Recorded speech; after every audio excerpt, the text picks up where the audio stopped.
सद्बुद्धि, सन्मार्ग और कार्य का संकल्प देना, अडिग रहे विश्वास तुम पर, ऐसा अंतः कर देना, मेरे हृदय में आने में तुम्हें कोई संकोच न हो।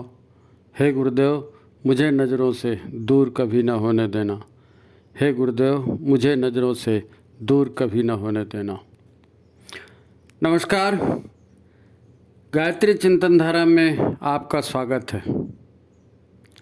मित्रों, हम जिन परिस्थितियों में जी रहे हैं, ये हमारा सौभाग्य है कि हमें भारतवर्ष में जन्म मिला, देव संस्कृति के मानने वालों के बीच जन्म मिला, इतने अच्छे माता पिता मिले, इतने अच्छे गुरु मिले, तो हमारा ये जीवन भी सार्थक होना चाहिए। इस जीवन का एक एक क्षण हमारे लिए दुर्लभ है और अमूल्य है। अब हम सभी गृहस्थ हैं, गृहस्थी करते हैं, तो गृहस्थी में अनेक समस्याएं हमारे सामने आती हैं, तो उसका विवेकपूर्ण समाधान हमको करना है। ज्ञान के मार्ग के हम उपासक हैं, गायत्री के उपासक हैं, तो विवेकपूर्ण ढंग से उसका समाधान आप हमको निकालना है। तभी हम गुरु का भी काम कर सकेंगे, अपने चित्त को भी ठीक रख सकेंगे, प्रसन्न भी रह सकेंगे, और जब हम इस दुनिया से जाएंगे तो हमको इस बात की खुशी होगी कि हमने अपना जीवन सार्थक कर लिया। तो मित्रों, एक बात आपने सुनी होगी कि ज्ञान हमें मुक्ति प्रदान करता है और अज्ञान हमें बांधता है। ज्ञान को प्रकाश स्वरूप और अज्ञान को अंधकार स्वरूप कहा गया है। ज्ञान हमें चिंता, दुख, मुसीबतों और परेशानियों से मुक्त करता ही है, उज्जवल भविष्य का मार्ग भी दिखाता है। और अज्ञान, तो ये ज्ञान का उल्टा है, ज्ञान का उल्टा सीन दिखाता है।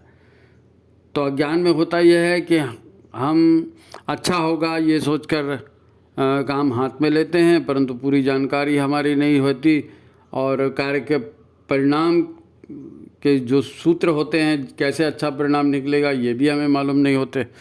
तो हम कई कई प्रयोग करते रहते हैं, यानी हवा में तीर चलाते रहते हैं। कोई तीर लग गया तो कह दिए कि हाँ भाई हम तो होशियार थे, हमने तीर लगा दिया, और उल्टा हो गया तो फिर उसकी वजह से उल्टा हो गया, उसकी वजह से उल्टा हो गया। बच्चों ने ये कर दिया, घर वाले कहना नहीं मानते, हमारा उसने धोखा दे दिया, ये सब चलते रहता है। आज हम लोग चर्चा करने वाले हैं, इसी से एक संबंधित विषय है अपना, माता पिता और बच्चों के आपसी संबंधों पर हम चर्चा करेंगे। इसे अपनी कई बहनों ने ये मुद्दा उठाया है और उनके अपने परिवार में इस तरह की समस्याएं आई हैं बच्चों को लेकर के, तो वो बड़े इमोशनल भी हो जाते हैं। तो वो सारी बहनों के प्रश्नों को मिला करके अपन ने एक ये एपिसोड आज का बनाया है। तो बाकी लोगों के लिए भी मैं समझता हूँ जानकारी का विषय होगा। पति, पत्नी, बच्चे, माता पिता, ये इतने संवेदनशील संबंध हैं, ऐसे संवेदनशील रिश्ते हैं कि ये अगर ठीक हो जाएं तो जीवन जो है स्वर्ग जैसा भी होता है, और ये रिश्ते अगर बिगड़ जाएं तो जीवन फिर नर्क या उससे भी बदतर हो सकता है। मज़े की बात यह है कि किसी का भी उद्देश्य दूसरे का बुरा करना नहीं होता। जो भी हमारे परिवार के लोग हैं वो अब अपने परिवार का बुरा थोड़ी चाहेंगे जी।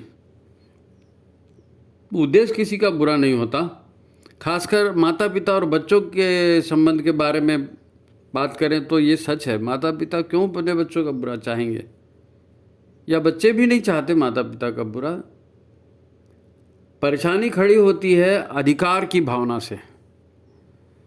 मैं, है ना, मेरे माता पिता ने ऐसा करना चाहिए, हमारे बच्चे हैं, हमारे बच्चों ने ऐसा करना चाहिए, पर वो ऐसा नहीं कर रहे।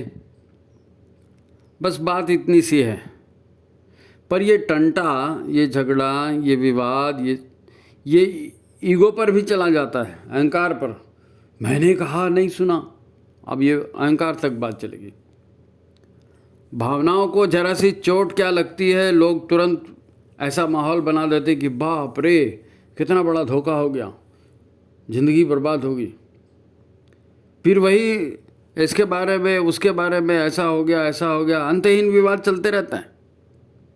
विशेषकर माँ और बेटे के संबंध में उलझनें सबसे ज़्यादा होती हैं, सबसे ज़्यादा माँ और बेटे के संबंध में उलझनें ज़्यादा होती हैं। फिर इसमें कभी बहू आ जाती है, कभी नाती आ जाता है, कभी धन संपत्ति आ जाती है, कभी स्वास्थ्य का विषय आ जाता है। कई विषय हैं, जुड़ते रहते हैं। एक बार विवाद शुरू होने की देरी है। प्रायः घरों में ऐसे ही महाभारत जैसी परिस्थितियां हर तरफ बनती हुई दिख रही हैं। एक तो मेरा बच्चा ये अपने आप में बहुत बड़ा इशू है। मेरा बच्चा, अगर कोई पूछ बैठे कि क्या मतलब है मेरा बच्चा, क्या मतलब है आपके कहने का, हमारा भी तो उससे कोई संबंध है, हम भी तो उसके कुछ लगते हैं, तो आपको जवाब क्या मिलेगा?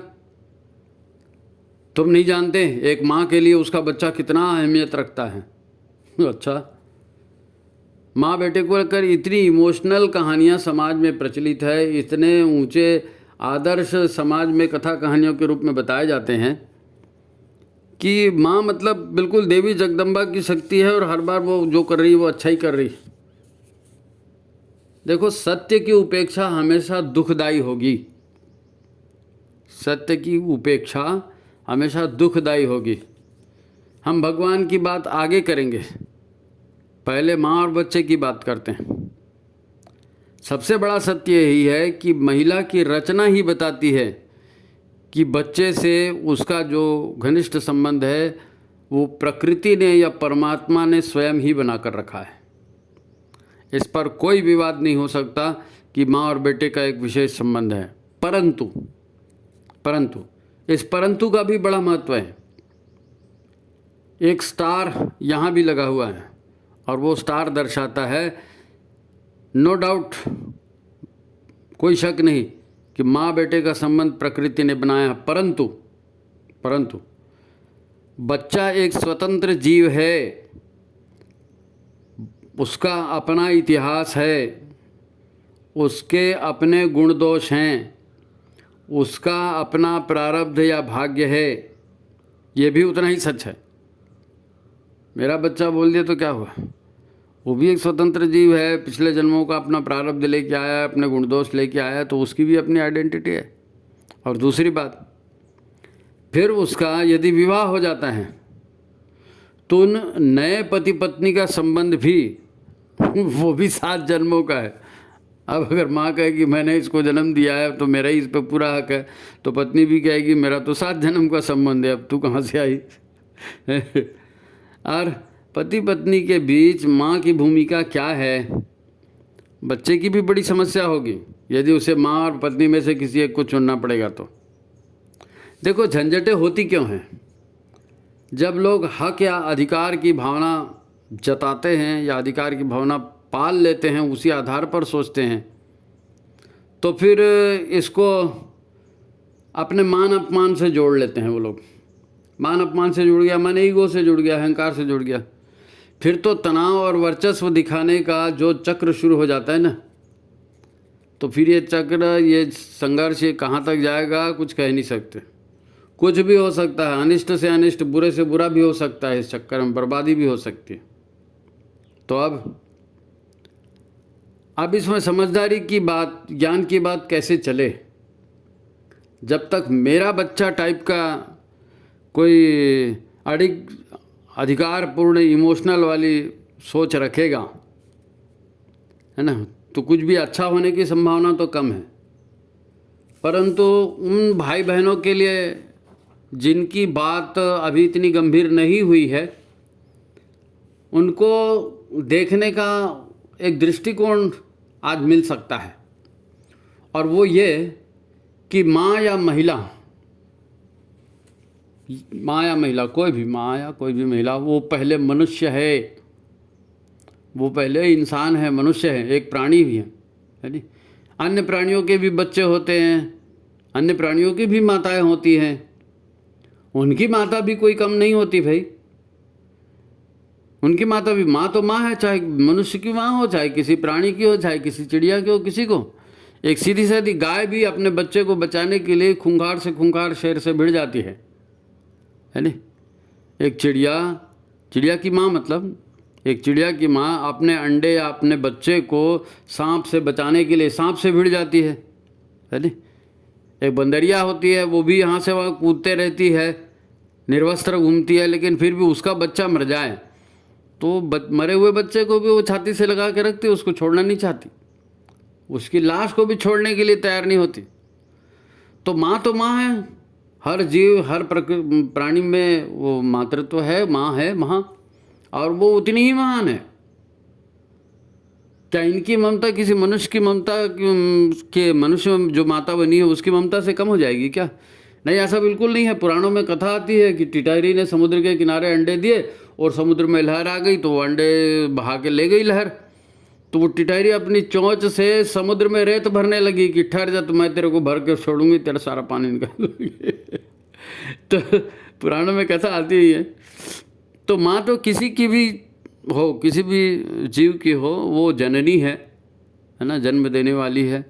पर ये सारी माताएं क्या करती हैं और मनुष्य की माता क्या करती हैं, और जो भी करती हैं वो विवेक बुद्धि के अनुसार ठीक है कि नहीं? अब देखो, भगवान का बच्चा है कि वो माँ का बच्चा है, इसे एक उदाहरण से समझते हैं। एक उदाहरण से समझते हैं। अपना शीर्षक था ना कि हमारे बच्चे कितने हमारे कितने भगवान के। तो गुरुदेव कहते हैं इस संसार में तुम्हें जो कुछ भी मिला है वह तुम्हारे पास है, तुम्हें उसकी हिफाजत करनी चाहिए, उसका बेहतर उपयोग करना चाहिए, पर तुम उसके मालिक नहीं हो। अपना जीवन एक ट्रस्टी की तरह बिताओ। ट्रस्टी क्या होता है? कोई सेवा कार्य के लिए कोई एक समूह बनता है, ट्रस्ट बनता है, लोग उसके ट्रस्टी होते हैं। तो ट्रस्टी के हाथ में बहुत सारी संपत्ति रहती है और बहुत सारे अधिकार भी रहते हैं, लेकिन वो ट्रस्ट उसका निजी नहीं होता, वो उसका मालिक नहीं होता ट्रस्ट का। वो ट्रस्टी है, उसको उस साधनों का, उस ट्रस्ट बनाने का जो उद्देश्य है उसके लिए उसका उपयोग करना पड़ता है। अरे जैसे बैंक है, तो बैंक में कैशियर होता है, बैंक उसे पैसे देती है भुगतान करने के लिए। लोग भी कैशियर के पास जाते हैं अपना पैसा जमा करने के लिए। उनका हिसाब कैशियर की जिम्मेदारी भी है, पर वो उस कैश का मालिक नहीं है। वो उस कैश का उपयोग किसी भी तरह के अपने निजी लाभ के लिए नहीं करेगा, और अगर निजी लाभ के लिए उस बैंक के पैसे का उपयोग कर लिया तो सज़ा मिलेगी, अपराधी हो जाएगा, है नहीं, वो अपराध होगा। क्योंकि पूरा बैंक एक संस्था है और वो उस संस्थान का एक कर्मचारी मात्र है, कैशियर है, तो वो कोई मालिक थोड़ी है जी। अब भगवान की व्यवस्था पर चलते हैं। कहा जाता है कि हम सब ईश्वर के अंश हैं, है ना। ईश्वर माँ का शरीर किसको देते हैं? ईश्वर ने हमें बनाया ना, तो ईश्वर ने माँ का शरीर किसको दिया?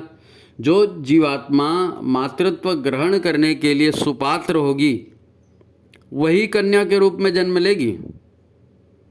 कहने को तो यह होता है कि ये आदमी पिता बन रहा है या ये लड़की माता बन रही है, परंतु वो बच्चा वो क्या स्वयं बनाती है?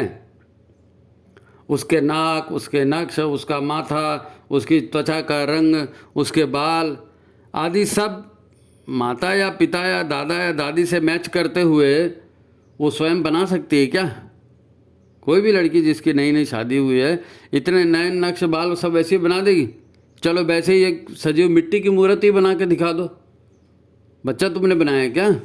एक मिट्टी की मूर्त बना के दिखाओ ना बच्चे की।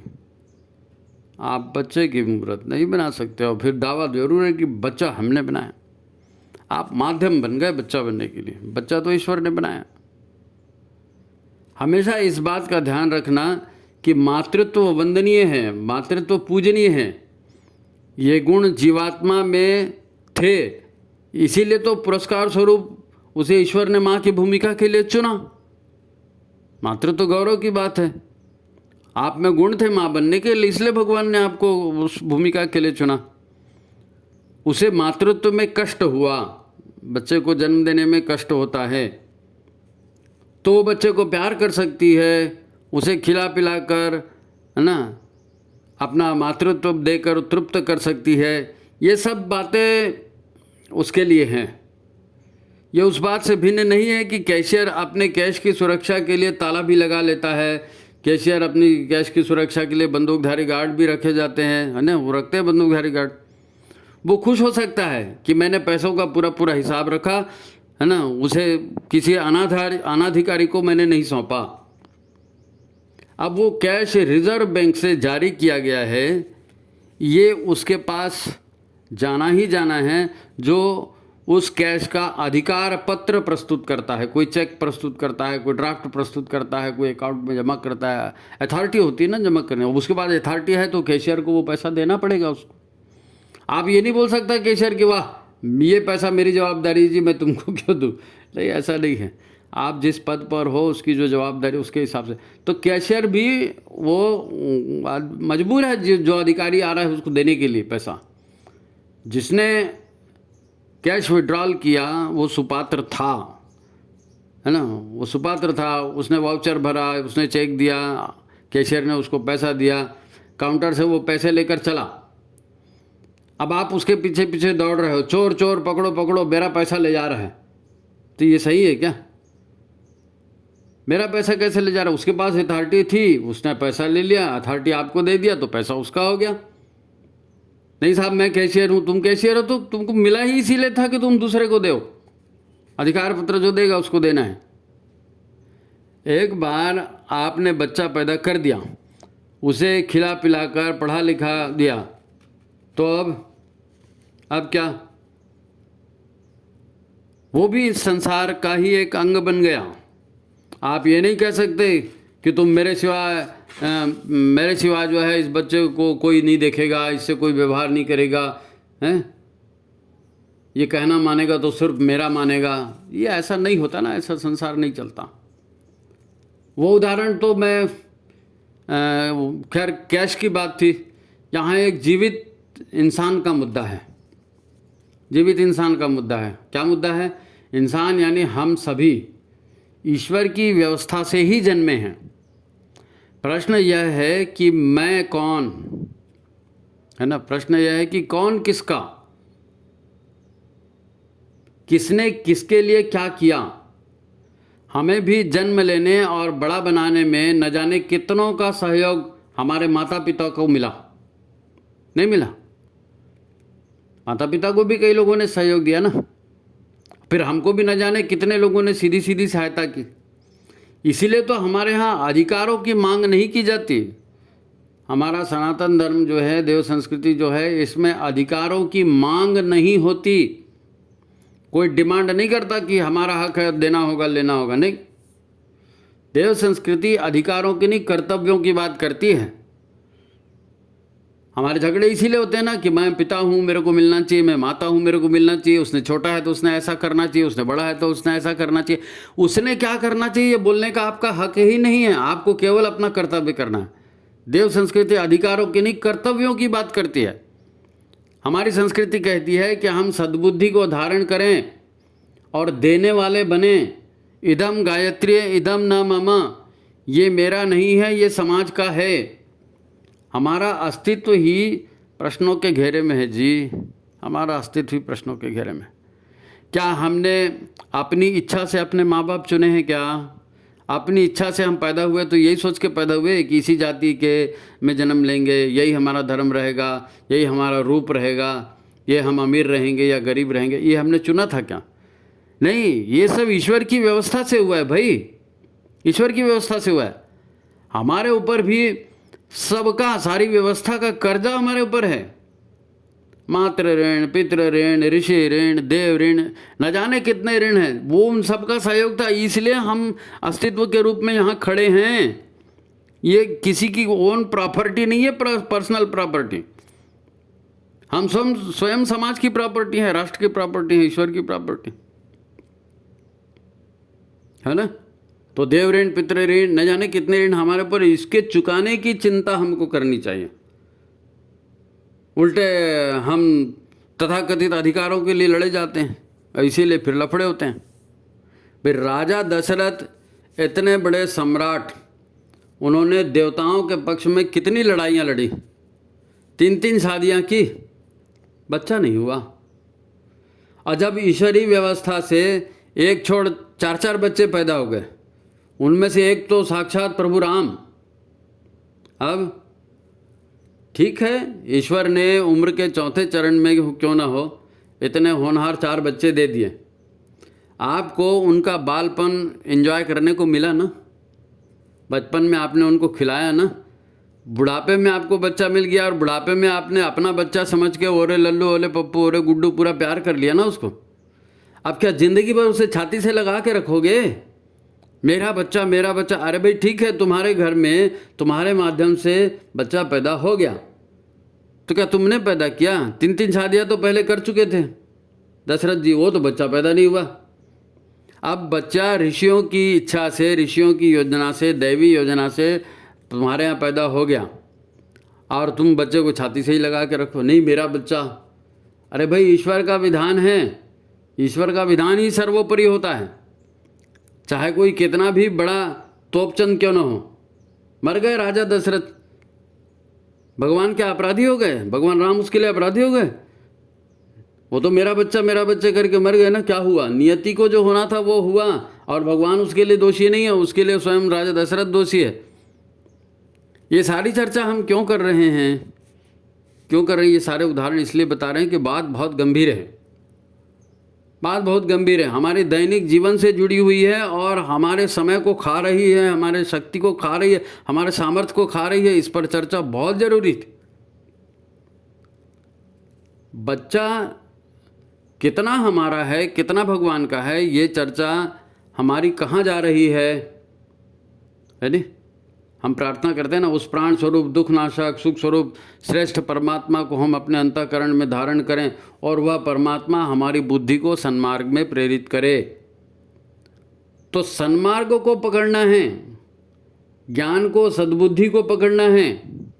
सद्बुद्धि है तो सद्गति है और दुर्बुद्धि है तो दुर्गति है। तो हमको जीवन में जब हम गायत्री का जाप कर रहे हैं तो हमको सद्बुद्धि को पकड़ना है, अपने कर्तव्य को पकड़ना है। अपनी संस्कृति की रक्षा की बात कैसे करेंगे? जब तक आप कर्तव्य पूरा नहीं करेंगे संस्कृति की रक्षा हो जाएगी नहीं? आप लड़ झगड़ के वहीं मर जाओगे मेरा तेरा करते करते, कुछ नहीं होने वाला, जीवन बर्बाद हो जाएगा। क्या चाहिए आपको, बोलो? जो चाहिए वो करो भाई, आपकी मर्जी। ये तो कर्म योनि है ना, तो बना लो अपना भविष्य अपने हाथ से, बना लो, अवसर है अभी। देखो, नारी को बड़ी बड़ी देवियों के नाम से सम्मान दिया गया, तो इतना भी याद रखना कि कोई भी सम्मान मुफ्त में नहीं मिलता। जब सम्मान के लायक काम किए जाते हैं तब सम्मान के अधिकारी बनते हैं। ईश्वर ने संसार बनाया, उसको इसे बेहतर ढंग से चलाना था। ईश्वर ने संसार बनाया तो चलाने की जिम्मेदारी ईश्वर की थी ना, तो उसको बेहतर ढंग से चलाना था। तो उसको चलाने के लिए अच्छे आदमी होंगे तभी तो संसार चलेगा, देव पुरुष होंगे तभी तो संसार चलेगा, तभी देव पुरुष ही तो विश्व कल्याण करेंगे, नहीं तो राक्षस तो भोग करके ख़त्म कर देंगे, है ना? तो हर जगह मर्दानगी दिखाने का मामला नहीं बनता, ज़्यादा मर्दानगी दिखाने से बात बिगड़ भी जाती है। इसलिए उसने कर्म संस्कार स्वभाव देखकर जीवात्मा को नारी शरीर दिया। आपके गुण ऐसे थे, आपके स्वभाव ऐसे थे, उसमें दयालुता थी, उसमें करुणा थी, उसमें प्रेम थी, उसमें सेवा थी, उसमें अपनत्व था। आपके इन गुणों को देखकर ईश्वर ने आपको सौभाग्य दिया नारी बनने का। मतलब कि दुनिया को अच्छे और चरित्रवान इंसानों की ज़रूरत थी, और भगवान ने आपको दायित्व दिया कि आप अच्छे और चरित्रवान इंसान बनाइए, लोक सेवी इंसान बनाइए, और लोक सेवी अच्छे इंसान बनाने का ठेका नारी को दे दिया। और नारी अगर लोक सेवी सच्चे इंसान बनाती है तो वो वाकई पूज्य है, वो वाकई श्रेष्ठ माता है और वाकई सम्मान के अधिकारी भी है नहीं? हमारे यहाँ कहा गया है, जननी जने तो ऐसा जने के दाता के शूर। जननी जने तो ऐसा जने के दाता के शूर, मतलब वो या तो दाता बने, देवता बने, या शूरवीर तपस्वी बने, ऐसा बालक जने। जननी जने तो ऐसा जने के दाता के शूर, नीतो रीजे बांझड़ी, नीतो रीजे बांझड़ी। अगर ऐसा पुत्र उत्पन्न नहीं कर सकते तो फिर बांझ ही बने रहो, है न। मतना गंवाजे नूर, और ये अपना नूर और अपना सौंदर्य और अपना रूप और रंग जो है इसको गंवाओ मत, और बच्चा पैदा ही मत करो तुम। बच्चा अगर पैदा करना है तो दाता पैदा करो, शूरवीर पैदा करो, जो समाज को समृद्ध बनाए, भगवान की दुनिया को बेहतर बनाए। जननी जने तो ऐसा जने के दाता के शूर, नीतो रीजे बांझड़ी, मतना गंवाजे नूर। आपको जो करना है करो, परंतु अच्छी संतान भगवान को चाहिए। अच्छी संतान बनाने के लिए भगवान ने आपको ये स्वरूप दिया है। ये काम सिवा तुम्हारे कोई नहीं कर सकता, इसीलिए जननी महान है, उसके सिवा कोई ये काम नहीं कर सकता। आज समाज के हर परिवार में यहाँ से वहाँ तक सब जगह प्रॉब्लम ही प्रॉब्लम है, कई तरह की प्रॉब्लम है, और सबसे ज़्यादा प्रॉब्लम इंसानी संबंधों को लेकर है, परिवार के भीतर के संबंधों को लेकर के है। वो परिवार जो लोगों ने अपनी रुचि के अनुसार अपनी मेहनत लगाई, अपना पैसा लगाया और बढ़िया परिवार बनाया, है ना, वो बन भी गए। अब हमारी मांग यह है कि मेरा घर, मेरे लोग मेरी इच्छा से चलें, और ये हो नहीं रहा है। आपने घर बना लिया, पैसे से बनता था, आपने बना लिया, लेकिन लोग तो आपकी इच्छा से नहीं बने, वो तो अपने गुण कर्म स्वभाव लेकर आए हैं। आप चाहते हैं कि वो आपकी इच्छा से चलें, तो कोई मशीन थोड़ी है जो चलेगी जी, उसका अपना मन है। अब वो होता नहीं वैसे, तो मन विचलित हो जाता है, तनाव उत्पन्न होता है, और सिर्फ उत्पन्न नहीं होता, बढ़ते जाता है। क्योंकि हमारी शिकायत है कि लोग इतनी सी बात को समझते क्यों नहीं। आपको लगता है कि इतनी सी बात, तो भाई साहब कुछ प्रारब्ध भी के लिए भी जगह छोड़ोगे, कुछ तकदीर के लिए भी जगह छोड़ोगे। क्या आपने सोचा, अच्छा सोचा तो वैसे हो जाए, सोचने मात्र से होगा क्या? प्रारब्ध भी होना चाहिए। जो जिंदे प्राणी घर में हैं, घर उन सबका है भाई। ठीक है, आपने बनाया होगा, पैसा लगाया होगा, लेकिन जितने प्राणी रहते हैं वो सब उसको अपना ही घर कहते हैं ना। तो जितने जिंदे प्राणी घर में, वो घर सब उनका भी है, उनका अपना घर है, उनका अपने सपने हैं, उनका अपना सोचने का ढंग है, वो अपने ढंग से जीना चाहते हैं। आप दूसरे की ज़िंदगी के मालिक कैसे बन सकते हो? घर के मालिक हो सकते हो, दूसरे की ज़िंदगी के मालिक आप नहीं हो सकते। तो फिर इसमें गलत क्या है बताइए? देखो, लोग कर्म फल और प्रारब्ध की बातें कहते ज़रूर हैं, अपने प्रवचन में सुनाते हैं, और बड़े दूसरे को उपदेश देने के लिए हमेशा कर्म फल और प्रारब्ध की बात की जाती है, वो उसकी तकदीर ही है। पर मन से वो इस बात को स्वीकार नहीं कहते। दिमाग ने उनका रट के रखा है, मुंह उसको सुना देता है, लेकिन अपने लिए, अपने मन से वो अपनी लिए बात को स्वीकार नहीं करते। वे केवल अपने इसी जन्म के क्रियाकलाप को देखते हैं, इसी जन्म के क्रियाकलाप को जानते हैं, और सोचते हैं कि उन्होंने कोई गलत काम नहीं किया। हमने क्या गलत काम किया? हमने तो इनको ऐसा कर दिया, हमने तो उनको ऐसा कर दिया, अब हमारी क्या गलती? ये हर कोई यही बोलता है, हमारी क्या गलती। देखो, घर वो जगह है जहाँ कई आत्माएं एक साथ आती हैं, रहती हैं, अपने पूर्व जन्म के कर्मों को न्यूट्रल करने के लिए, जिसे आपने प्रेम दिया, अब वो आपका प्रेम लौटा रहा है। जिसको आपने धन दिया वो आपका धन लौटा रहा है, जिसको आपने सम्मान दिया वो आपको सम्मान लौटा रहा है, जिसके साथ आपने छल किया वो आपको छल भी लौटा रहा है। उल्टा जितना है वो उल्टा भी तो कर्मों का ही फल हो रहा है ना। हम मिलने पर खुश हो जाते हैं और छिन जाने पर दुखी होते हैं, ये तो हमारा व्यवहार है? देखो, गुरुदेव की दो बातें हमेशा याद रखना। पहली बात, मनुष्य अकेला पैदा होता है, अकेला मरता है, और अकेला ही अपने कर्मों का फल भोगता है। और दूसरी बात, मनुष्य परिस्थितियों का दास ही नहीं, परिस्थितियों का निर्माता भी है। अब गुरु बना लिया, उसके सद्वाक्य के स्टिकर लगा दिए, लेकिन अगर ये समझ में नहीं आया तो ज़िंदगी नहीं बना पाएंगे। तो उसको समझना पड़ेगा। हमारे पास हमारी अपनी सोच है और हमारा अपना व्यवहार है। हम दूसरे की सोच और दूसरे के व्यवहार को नहीं बदल सकते, हम केवल अपना सुधार ही कर सकते हैं। दूसरा आपके कर्म फल आपको लौटा रहा है, तो आप कौन होते हैं कि उधारी मत चुकाओ जी, उधारी मत चुकाओ। वैसे तो पैसा रहेगा तो बोलते हैं हमारी उधारी चुकाओ, लेकिन जब वो कर्मों के फल आपको रिटर्न दे रहा है तो आप कहते हैं नहीं, हमको ऐसा क्यों करते हो? अरे वो आपने किया था वो लौटा रहा है भाई, आपके परिवार का व्यक्ति, तो आप उसको कोस रहे हो कि तुमने हमारे साथ ऐसा क्यों कर रहे हो। वो अपना ऋण वसूल कर रहा है और हम सोचते हैं कि वो हमको लूट रहा है। पिछले जन्म में उसने दिया होगा, पहले कभी दिया होगा, तो अब उसको मिल रहा है, अब आप सोचते हो हमको लूट रहा है। आपका दुश्मन नहीं है, आपके घर में जो पैदा हुआ है आपके घर में जरा, आपको दुश्मन थोड़ी है जी, आप तो उसको इतना प्यार रखे थे ना, वो अब अपना हक वसूल कर रहा है खाली। अगर हम ऐसा सोचते हैं तो यह नास्तिकता का व्यवहार है, नास्तिकता का। इसका क्या मतलब है? आप ईश्वरीय व्यवस्था को नहीं मानते, मतलब नास्तिक हैं, है नहीं भाई? तीन ही तो बातें हैं जो हमारी विचारधारा और हमारी संस्कृति का आधार हैं। ये तीन बातें बेसिक बातें हैं, आपको नहीं मालूम तो आप फिर से सुन लो। पहली बात, ईश्वर है, ईश्वर ने ये दुनिया बनाई है और ये दुनिया ईश्वर के नियमों से ही चलेगी। और आप ईश्वर को सिखाने की कोशिश मत करो, ईश्वर सिखाया है, उसको सब मालूम है, वो किसी से पक्षपात नहीं करता। ये पहली बात।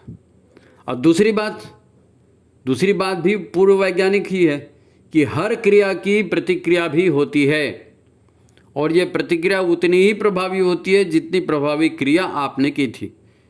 यानी जो ऊर्जा दोगे उतनी ही वैसी ही ऊर्जा आपको वापस भी मिलेगी। जिंदगी कम पड़ गई, जीते जीते मर गए, शरीर नष्ट हो गया, तो अगले जब शरीर मिलेगा, अगला जब जन्म मिलेगा, तब वो ऊर्जा आपको काटनी पड़ेगी, आपके पास वापस आएगी। भगवान रामचंद्र जी के पिता अपने कर्म फल से नहीं बचे, कोई नहीं बचता।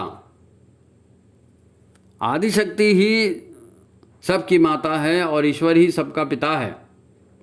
ठीक है, आप पति पत्नी ने मिलकर एक नया शरीर बना दिया, तो उसके बचपन में को एंजॉय करो, है ना? उसको बचपन में आपने प्यार किया कि नहीं किया, वो सारी बातें पूरी हो गई, है ना? आप इसको ऐसा समझो कि आपने ट्रेन का रिजर्वेशन किया, अब ट्रेन के रिजर्वेशन के लिए आपने पैसे खर्चा किए, समय दिया, तो यात्रा भी कर ली ना, हो गया, आपका स्टेशन आ गया, यात्रा खत्म, अब उतर जाओ। अब उस सीट पर दूसरा कोई रिजर्वेशन वाला आके बैठेगा, आपको उतरना पड़ेगा भाई, आपकी यात्रा खत्म हो गई, आपको पैसे उतने ही थे, आपको उतरना पड़ेगा। यात्रा के लिए जो पैसे खर्च किए उसका हिसाब तो हो गया, मंजिल पे पहुंच गए आप। अब उसी टिकट को आप दिखाते हुए जिंदगी भर मैं तो वहीं बैठूंगा जी, मैंने तो वही टिकट लिया था जी, मेरी तो वही सीट है, मेरे सीट पे दूसरा कैसे बैठ सकता है? अरे भाई, बात खत्म हो गई ना। तुमने टिकट लिया, तुम रिजर्वेशन में बैठे, तुम्हारी यात्रा हो गई, तुम उतर गए, तो अब उतर ही जाओ ना। फिर मेरी सीट और मेरा सीट नंबर कर रहे, ऐसे नहीं हो सकता ना। हम ऐसे नहीं कर सकते, करेंगे तो दुखी होंगे। हमको ज्ञान का आश्रय लेना पड़ेगा। पहले ही हम चर्चा कर चुके हैं कि ज्ञान ही मुक्तिदाता है और अज्ञान ही बंधनों से बांधता है, मुसीबतों से बांधता है। हमारे ऋषि ये जानते थे कि ये आगे जाके समाज में ऐसे ही होने वाला है। लोग इमोशनल हो जाते हैं और अपने अधिकार की बात करते हैं, करते हुए भूल जाते हैं। इसलिए हमारे ऋषि जो हैं, उन्होंने हर मनुष्य को का जो उसका जीवन है उसको 4 आश्रमों में बांट दिया था, 4 टुकड़ों में बांट दिया मनुष्य के जीवन को ऋषियों ने। और ये 4 आश्रम जीवन को बेहतर ढंग से चलाने के लिए बने हैं कि आपका जीवन भी अच्छा चले, आप जीवन में उन्नति भी करें और समाज में व्यवस्था भी बनी रहे और सबको जीवन का आनंद मिल सके। ईश्वर की व्यवस्था के अनुसार ये 4 आश्रम उन्होंने बनाए। हम उनका पालन नहीं करेंगे तो सुखी नहीं रह सकते। तो इनके आधार पर भी अपने जीवन की समीक्षा हम खुद कर लें। जब ब्रह्मचर्य का समय है तो ब्रह्मचर्य के जैसे बिताएं, जब गृहस्थ का समय है तो गृहस्थ के जैसे बिताएं। जब गृहस्थ का समय निकल गया है, वानप्रस्थ का समय है, तो आपको वानप्रस्थी जीवन जीना भी चाहिए, और आगे चले गए तो सन्यासी का जीवन है, तो उस तरह का जीवन भी आपको जीना चाहिए। भले आप जंगल में मत जाओ, लेकिन अलिप्त रहकर जी तो सकते हो। तो ब्रह्मचर्य, गृहस्थ, वानप्रस्थ, जब जिस उम्र में जो काम होना चाहिए वो काम उसी उम्र में होना चाहिए। हर समय आप रट लेके बैठोगे नहीं, अभी तो मैं जवान हूं, अभी तो मैं ऐसा, अभी तो मैं वैसा, तो वो उसका कोई मतलब नहीं। और इनका अर्थ नहीं मालूम ब्रह्मचर्य, गृहस्थ, वानप्रस्थ, सन्यास का, तो इनका अर्थ पता कर लेना, बहुत ज़बरदस्त चीज़ है ये। व्यवहार हमारे जीवन को बेहतर चलाने के लिए 4 भागों में बांट करके ऋषियों ने तय किया है। करना चाहिए हमको, देव संस्कृति के मानने वाले हैं तो। इसको ऐसा जानो, दूसरे ढंग से और बता रहा हूं कि जब तक बालक माँ के गर्भ में है, या माँ का दूध पी रहा है, या उसकी गोद में सो रहा है, या उसके हाथों से खाना खा रहा है, कपड़े पहन रहा है, वो उस माँ का अपना बच्चा है। मेरा बच्चा बोलोगे ना, कब तक बोलोगे मेरा बच्चा? आपके गर्भ में है, माँ का दूध पी रहा है, माँ की गोद में सो रहा है, माँ उसको अपने हाथ से कपड़े पहना रही है, अपने हाथ से खाना खिला रही है, अपने हाथ से सुला रही है, तब तक वो बच्चा माँ का है। अब जब बच्चा कुछ बड़ा हो गया तो घर में घूमेगा ना, घर में और भी रिश्तेदार हैं, दादा है, दादी है, चाचा है, या और कोई भाई है और कोई बहन है, तो उनके बीच में रहेगा, तो फिर वो बच्चा माँ का नहीं हो गया, फिर वो बच्चा परिवार का बच्चा हो गया। वो परिवार का बच्चा हो गया। वो भी कहेंगे कि मेरा नाती है, वो भी कहेंगे मेरी बहन है, मेरा भाई है, मेरा भांजा है, वो उनका भी तो रिश्तेदार बना ना। और जब बड़ा हो गया बच्चा और घर से बाहर जाने लगा और उसका अधिकांश समय बाहर कटने लगा, फिर वो बच्चा समाज का हो गया, देश का हो गया। एक बार बाहर निकल गया ना, फिर वो समाज का हो गया, वो देश का हो गया। सिंपल बात है। हमेशा मेरा बच्चा करके इमोशन कार्ड खेलोगे जी, जिंदगी भर ऐसे इमोशनल करो, मेरा बच्चा। अरे तुम भी तो किसी के बच्चे हो, है? अपनी उम्र भी देखो, वानप्रस्थ की उम्र है, सन्यास लेने की है, तो वानप्रस्थ सन्यास के दायित्व को कौन निभाएगा भाई? इस वानप्रस्थ विषय पर गुरुदेव ने काफ़ी कुछ साहित्य लिखा, हमको जरूर पढ़ना चाहिए वो। तो गुरु जो बोलते हैं वो करेगा कौन? है? अगर पारिवारिक संबंधों को लेकर झंझटें बढ़ रही हैं तो आप ज्ञान के बंधन से जो है दूर जा रहे हो, अज्ञान के बंधन में बंध रहे हो, और अज्ञान का बंधन जो है मुसीबतें ही लाएगा। ज्ञान के आश्रय में जाएंगे तो मुक्त होंगे, प्रकाश में जाएंगे, अज्ञान में तो अंधकार में, तो अंधकार में तो दुख ही मिलेगा, है ना?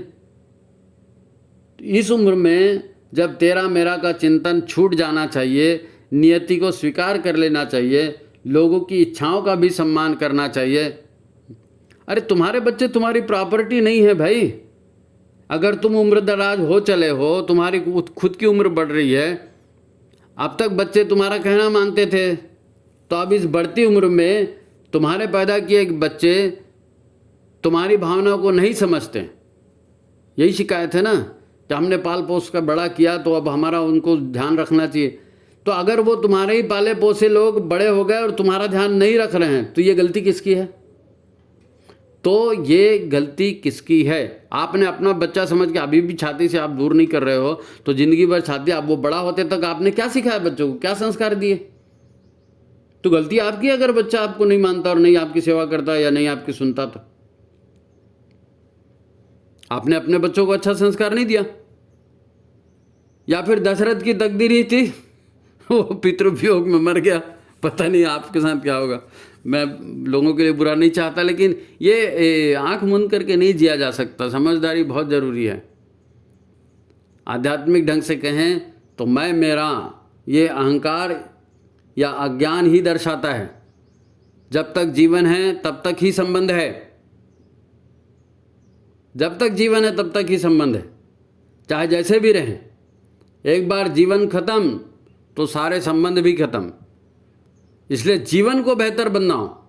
जीवन को बेहतर बनाओगे तो संबंध तो और भी कई बन जाएंगे भाई। तू नहीं और सही, और नहीं और सही। आपका पैदा किया हुआ बच्चा है, नहीं कहना मान रहा है, लेकिन अगर आप यही प्रेम दूसरे के बच्चों को भी दोगे तो वो बच्चा आपका कहना मान लेगा, तो क्या बुरा क्या है? बुरा क्या है? प्यार मांगने से नहीं मिल सकता सर, प्यार मांगने से नहीं मिल सकता। है ना। अपने मन को समझाइए, उसको ज्ञान दो और ज्ञान से मुक्ति पाओ, ज्ञान से मुक्ति पाओ। और दूसरे ढंग से कहें तो यही कहेंगे कि गिरही का टुकड़ा बुरा, दो दो आंगुल दांत, भजन करे तो उबरे, नातर काढ़े याद। कबीरदास जी ने बहुत सारे सूक्तियाँ, बहुत सारे दोहे कहे। तो ये गृहस्थी करते करते मर जाओगे, इसके बड़े बड़े दांत जो हैं आपको जिंदा नहीं रखने देंगे। तो अगर बचना है, अगर करना है तो फिर ईश्वर का स्मरण करो, भजन करो, सेवा करो, अपना मन कहीं और लगाओ। आप गृहस्थी में अपने लोगों को कभी संतुष्ट नहीं कर सकते। कभी आप कितना भी कर लो वो यही बोलेंगे कि कम दिया।